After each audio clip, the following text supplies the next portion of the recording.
Saya polisi. Ya nggak apa-apa Pak. Mana lihat? Ya enggak lah. Nggak ada haknya Bapak kok. Lah? Nggak ada hak Bapak di sini. Kamu ini di lobi. Viral pria mengaku polisi berebut parkir di Mall Jakpus, hingga minta surat-surat. Beredar di media sosial sebuah video yang memperlihatkan aksi seorang pria yang diduga mengaku sebagai anggota polisi di area parkir sebuah pusat perbelanjaan. Pria tersebut terekam meminta surat-surat kendaraan kepada seorang pengendara, namun aksinya justru ditantang balik oleh si perekam video. Dalam video yang diunggah oleh akun Instagram volunteer netizen ini menunjukkan suasana di area parkir, yang disebutkan sebagai Grand Indonesia, Jakarta.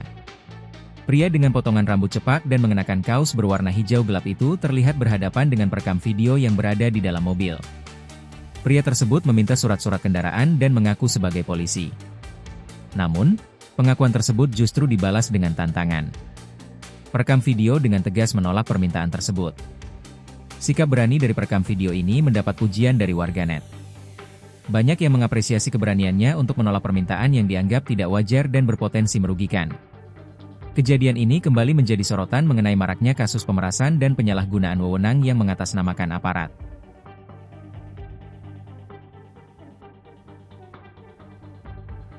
Download Tribun X sekarang, menghadirkan lokal menjadi Indonesia.